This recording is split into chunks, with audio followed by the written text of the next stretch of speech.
And shalom, shalom. So I'm thinking about the subject, of basically parenting and how we must, especially in this day and age, and with the knowledge that we do have, we can't keep repeating the same cycles just because that's all we know. When we get to a point where that things are not working, why are we still doing them? And you know, I and listen, the older generation, they did some things well, but one thing I do see, and sometimes I think just parents in general, we lack accountability because we think that as long as we raise our children, we didn't abandon them, we took care of them, we provided. We think that really that's all parenting is, just getting you through, just getting by. But a lot of times, you're not really attending to the emotional needs of a child. It's some things that they saw and done. There's some mistakes you made around them. You didn't explain it to them. They didn't understand what you were going through. They saw you go through trauma, and they just repeated certain things, and you never took accountability and said, "No, son, daughter, this is not healthy. Hey, I know that you witnessed this. I know that you saw us go through this, and I had to do some things. I've said some things in frustration, and it wasn't right, and that's not how you should do." We were left kind of like trying to figure this stuff out on our own. But one thing we did know, we remembered like how it made us feel. We remembered that, you know, that wasn't the best time of my life. That situation kind of scarred me, and so those traumas, you realize, especially when you really love your babies, when you really love your children more than your own pride and ego, you're going to fix some things. You're going to make sure that, hey, I don't want them to have that same feeling like I did. And a lot of things we still trying to process. But what I want to say is we have to stop doing things that's not working, spoiling our children. We're in a generation of basically entitled children. And a lot of parents I see through, you know, main thing, the holidays, is they're trying to overcompensate for what they're not giving their children. You got people over here who are justifiably spending thousands of dollars, and there's no problem with you loving your children provided. But I think the means only really the meaning behind why we do these things. For one, I feel like it fuels it's catering to your insecurity and your pride. Some things, if you not doing certain things well in one area, we overcompensate in another area. So if you feel like, I might not really understand how to really teach my child. I feel like I'm not really, especially, if you're a workaholic or you're a person where your career is really demanding and you're not really around that often, those are parents that, man, they give their child everything, everything. And how many times, like, do you, like, see, like, kids that come from a very wealthy background, or kids that, like, they don't want for anything, but they don't honor their parents because they're not really being raised. They're they're being um, they're being spoiled. Just simply put, they're having the wealth of that family just given to them with no guidance.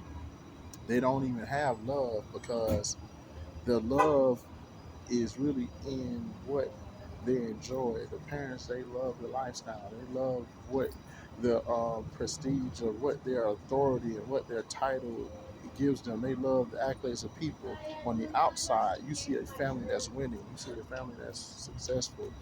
But deep down, there there's a wife that is feeling unloved and left alone and abandoned. But she's happy. She's going on trips. She's doing the things that other wives wish they could enjoy. Oh man, that husband, he's really provided a certain lifestyle for her. Man, can't wait till we get to that point. But you don't know that she doesn't. She sleeps alone. Her and her husband aren't talking.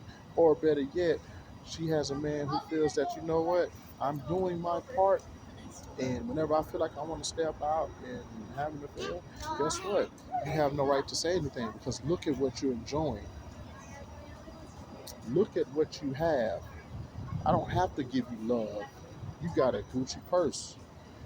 Look at this house. Look at this 5,000 square foot house. Look at this 10,000 square foot home. Look at these vehicles. Look at these foreign cars. Look at that ring that I bought you. I love you because that's what I am showing you through these gifts. The gifts are supposed to do the speaking. They're supposed to they're supposed to express my love.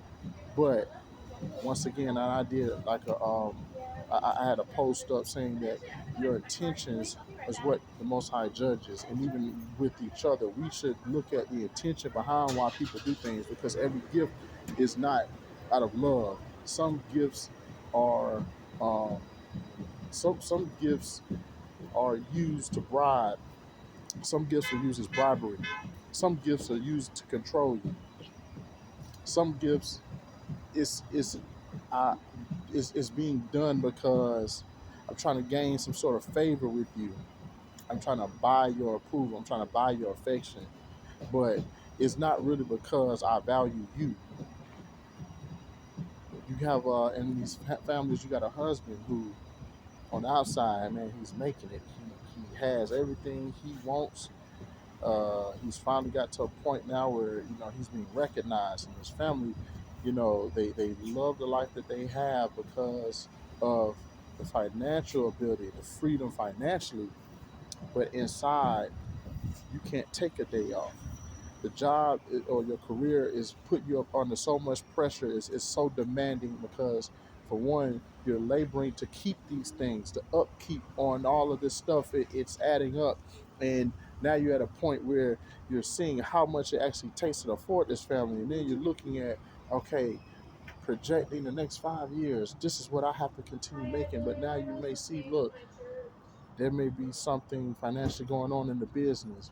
You may start to see a little decline in sales, or you're starting to see that certain investments and things not panning out the way they are. Then you start panicking because now you're like, man, I'm going to be a failure if we have to move and downsize. I can't be seen. You done built up this sort of lifestyle, this persona, and now before people they see you as this big thing, this big person, this person who, man, they got it all, they got it made. And now you can't go back to wearing regular suits because people gonna think something. Man, what are my neighbors gonna think if they see me sell my dope that I'm getting so much compliments on? And you know man, we done planned this trip for my wife, and man, I'm gonna have to cancel because I have this thing going on, and you don't want to let her down, or you're just not eating right. You're not taking care of yourself. Everything is always you're on the grind. You gotta keep going with the next big thing, or you are in shady business deals and you got to keep silent. You can't really speak up. You can't really step out and really uh, you have to do things or you're choosing to do things unethically because this is where you're able to actually connect with other people, but they're not trustworthy. But you built up a reputation with them. They trust you. The people that you connect with that got you to this level, they're not really good people. So now you're dealing with a moral tug and pull. Start to change your perception of people. You only see opportunity. You don't see relationships. You're struggling in this area. You don't really have friends because the people you used to hang with, you can't hang with. You're not on your level no more. And the people that you're around now, these not people that you really would normally consort with, but they're helping you corporately, they're helping you financially, and everything is all about the money. There's no trust. There's no love. Um, there's no honor in what you're doing. And then the children, they're the last ones. They're left fending for themselves. Nah, they have a man. They're well taken care of. Oh, they have clothes. They in the best schools. they eat good. You got a chef. You know they're in all these type of activities, but parents are disconnected, so they're not able to pour into the children. The parents are straining themselves emotionally, financially. The dad has burdens on them. The mother is unhappy, and now the children they're they're being honestly emotionally neglected.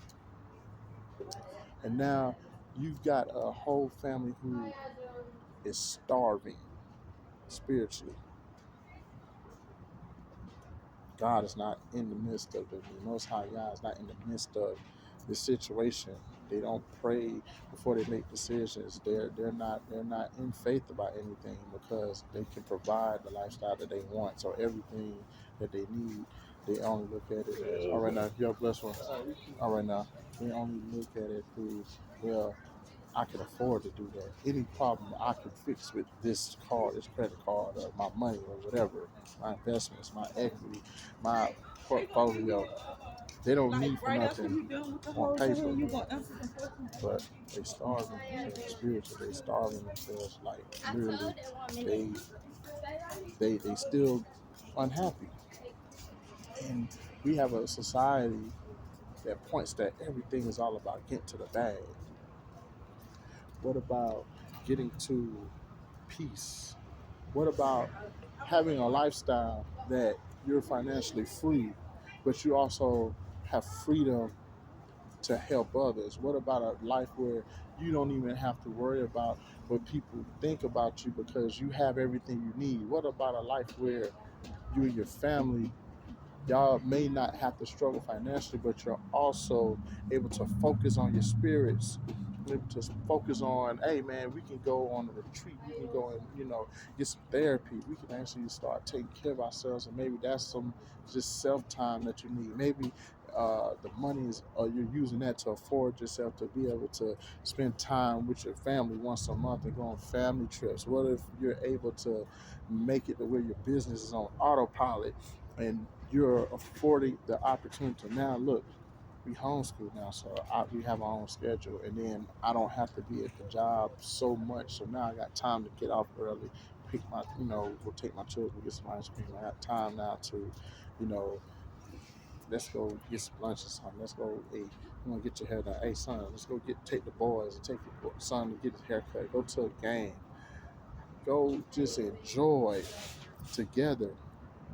But society is always about spoiling the children, giving them what they want, and then in the end, you have to envision them as an adult, and what skills are they going to need? What skills did you wish that you had, or what skills benefited you that you're going to pass on to them? Chores and being able to uh, help out and contribute, that also brings a family together. When everyone is pulling their own weight, now you don't raise selfish children. When you help them by teaching them to share, teaching them to share amongst the siblings, share with you. Hey, look, I give to you. It's not always about mine. Look, when you have some, hey, look, let me let me get some too. Let me get some of that too. Let me go ahead and give me a couple dollars that I know I'm paying you or whatever. But guess what? Just showing appreciation. Like, yeah, pops, you've always looked out. Mom, you've always looked out for me. You always made sure we had. Here you go. I just want to do something for you out of the money that I earned. Showing honor. All right, thank you for your support. You have a blessed evening. And it's like that's where that's the stuff that you can't put a price tag on. That's the things that people don't see. That's what you're instilling in them behind closed doors and private, but it's building them up. My kids, personally, I've showed them and taught them how to care for those who are less fortunate, helping out, giving. I mean, I give people clothes off my back. I go and sometimes just give meals to somebody that's just sitting, what I'm saying, just sitting around, just giving back, helping out, and not feeling like making them feel like a burden. Like, oh man, here you go, man. He asked for money. No, you've been blessed and you have it. This person has a need. It's not all about us. Train your children up to honor and respect you because those gifts, those those toys, those game systems, consoles, that technology, those phones, the trips y'all go on and take, the places you take them to, the expensive clothes. That's not. They're not going to remember that stuff. Every child, when they've been um, abandoned early on in life, or where they feel like their parents were present but not really there, and they didn't feel seen. They wanted them to spend time with them. You really just want to hang out, man. A lot of times, a trip to the store, just get some chips or something, man. Can mean the world to a kid when a man is working all day, 10, 8, 10, 12 hours a day, you know what I'm saying, or barely coming in when they're going to sleep. And it's like you're not even there to even spend the evenings with them, and everyone's on different schedules. They getting ready for school, you getting ready to go to work. By the time they come home, you coming in, but you getting ready to, doing things around the house, running errands, you getting ready for bed, the rest up for the next day. This life of toiling and this life of gotta hustles, no grind, no always grinding, no sleep. Like that is intentional. Let's focus on a family dynamic. These children, they need more than clothes, food, and a place. These are essential. But what does the Bible say? That I will provide these things for you. The birds, the air in the air, the beasts of the field, they don't toil. They don't the what it says, don't toil. The lilies in the field, they don't toil, they don't reap, they don't even gather. I provide all these things. The Most High provides these things for us. He gives us children to duplicate and replicate Him, to replicate a part of yourself. But it's not about just reproducing. It's about the mind. What are you feeding them? You're supposed to be teaching them at home. You're not supposed to just be dropping them off to these institutions, these public schools, private schools. You're not supposed to be just dropping them off at daycare and pre-K, and just taking the tutors and letting everybody else teach them. And then we're just like, yeah, man, I need you to go.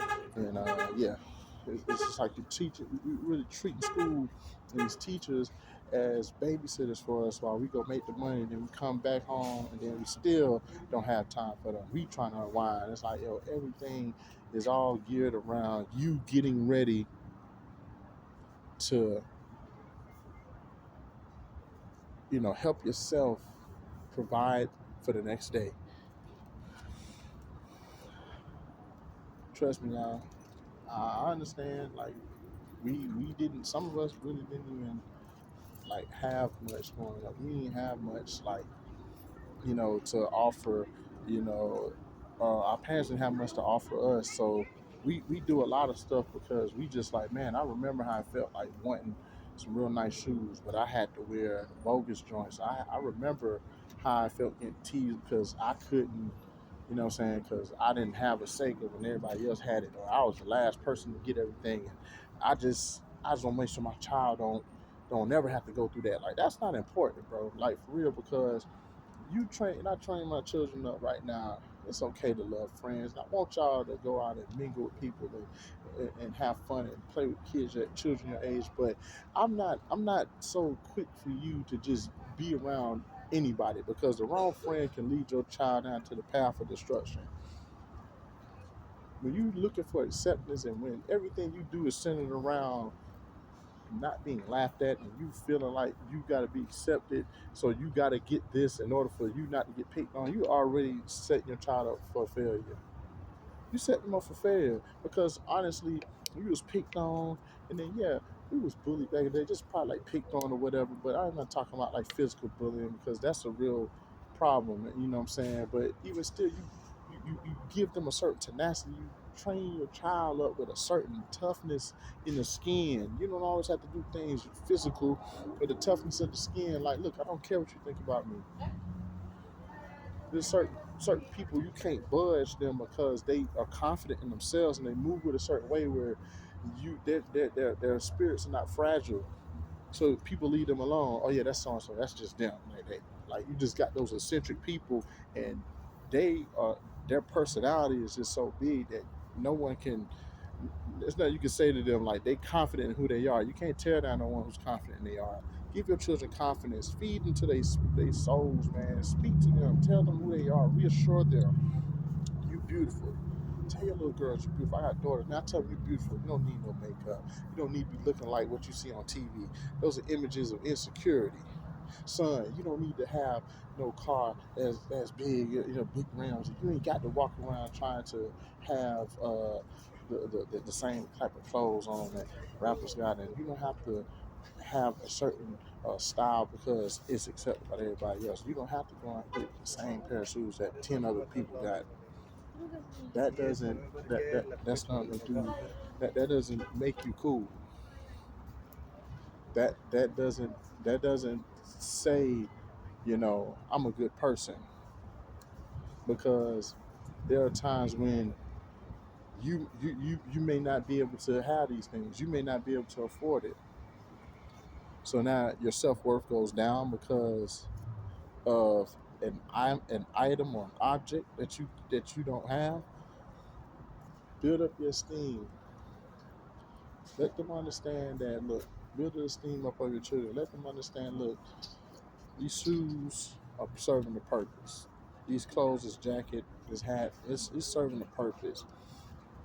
You look good, you clean. That's all that matters. Stop feeding into society's uh, brainwashing that mass acceptance is what matters, because that's what school does. That school indoctrinates us that we need to make friends. We need to have everybody on our side. I want to just be with the end. I want to be with the cool kids.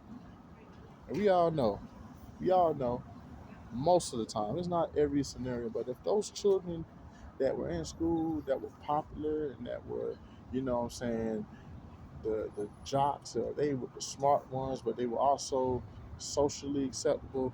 A lot of them, if they really did not grasp any type of morals in life in their lifetime, they turned out to be bums. They turned out to be nothing because they were they were given a false illusion that this is all that matters in life. Having friends. If you was a guy, having all the girls like you, oh yeah, I'm on the team. Being seen with certain people. Hey man, me and my cousins, me and my friends, man, nobody that mess with us. Our crew was the toughest. Our crew, we was the coolest. We came to school, we skipped class, we did whatever, but all in the name of, yeah, they respected us. The teachers liked us. Everybody was cool with us. Those people put more emphasis on, and they put more emphasis on their their reputation versus character. Build up your children's esteem. Build up their character. Teach them how to give and be charitable. Teach them that, you know what, if you want that game, go and get your little side gig. Go and cut some yards. Wash some cars. Go, tell your daughters, hey, look, go babysit for some money. Go run some errands. Go do something for a relative in the family and earn your keep. Now, that dollar, that value goes up because you had to do something for it. And so they appreciate it more. But if everything is just, well, I got it, and you just thumbing off a couple hundred to give them, then everything they need in life is always just one call away. Or guess what else they do? Let's say they do turn to God. Let's say they do start going to church and they do believe and they pray and they having a prayer life. But let's say that now they develop this unhealthy expectation from the Most High that, you know what, He's a genie. The same way I called my daddy up, I pray. I get on my knees and I call out to my Father, my Heavenly Father, and everything that the same way my daddy used to give to me, my Heavenly Father, I pray to Him. And guess what? He give it to me. Well, what happens when the fiery trial comes? Remember those scriptures where it say, "Think it not strange when that fiery trial comes to try you." The fiery trial that the three Hebrew boys was in the furnace. It wasn't punishment. They didn't do anything wrong. Actually, they were standing on their faith. But what happens when you get tried, like Job? And now my goodness is not in what I can give you, but my goodness is in keeping you while you're going through the trial. And you look at the trial as something detestable. You look at it as this is a curse. I'm not serving the true and living God, must be because this is not supposed to happen to me. I prayed and I prayed. I went to church and now you feel obligated. This is not supposed to happen this way. I tithe. This is not, this is why I believe, this is another reason why I believe we have fragile believers. We have fragile people in the faith. They fall away very fast because when the minute things don't come through the way they're supposed to, the minute someone they prayed for, something happens, they die, they get sick, and they lose their job, and then they're looking around like, man, everything was just good. What's going on? Now I don't believe now. I don't believe because, you know, I had the right mindset and all of a sudden I came into some different doctrine. I don't believe simply because he did the most high, God did not give me, God did not give me what I wanted or what I asked for like he did before. So guess what? Now I have to go to a source where I know I'm going to get what I want, but I'm going to pay the price. A lot of people they go to witch doctors, they go to see they go to divination, people that do divination, they go into the occult, they go into other things, they go, a lot of people are masons because they know that, look, to get money, I just have to follow this process, I have to go through this, but guess what, once I do this, I'm going to be set. I'm going to be set, like, I'm going to have all the connections, I'm going to be good because I'm guaranteed now. I'm guaranteed that whatever I need now, I can get it. I'm guaranteed success because every person that did this and followed this order, they got what they want without delay. See, the enemy gonna give you yours up front. Just like with those contracts, like you know how let's say these music contracts and these artists they get that advance, they get spoiled with the advance, and the advance might be more money than they have at the time, but overall, in the long period, you're getting robbed for everything else you work for. That's how you know that those contracts, those 360 deals, and all that. That's how you know that stuff's satanic because it gives you an illusion. Okay, I'm gonna give you everything up front. You don't have to earn it. But see, like I said before in the video, every gift is not given with the intentions of helping you. Every gift ain't a blessing. That's a word right there in itself. Every gift is not a blessing. So if you go somewhere and you're in desperation, Satan feeds off of desperation. Or the enemy, he loves when you're desperate. See, that's why Yah always speaks about us having patience in the word. Patience, let patience have her perfect work, so you'll be entire and wanting nothing. So when you patient, you won't feel like I gotta have it today, or else I don't know what's gonna happen. Patience says, you know what? Let me lean on the grace of Yah. That guess what? Even though I don't have it today, everything gonna be all right. He gonna work out another path for me. He's gonna make something else work out. But I'm trusting in Him.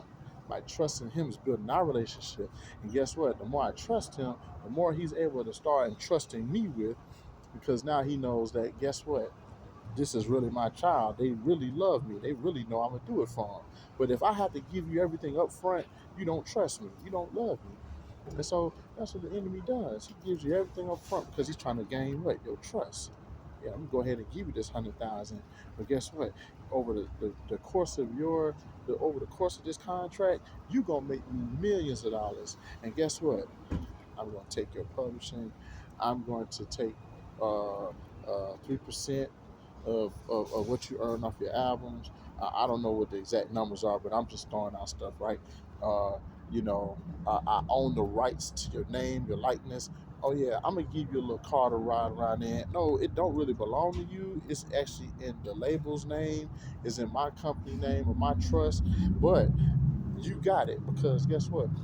We're trying to build your image. Oh yeah, we're gonna do all your campaigning. We're gonna market for you. Yeah, we're gonna push your albums out there. Yeah, we're gonna go ahead to all the radio stations. We're gonna make you. We're gonna help you make the money that I'm going to later take from you. People do the same thing with Satan. They get into these contracts. They get into these binding agreements, and sometimes an agreement is not always a blood oath. Sometimes Satan sends somebody. He sends somebody.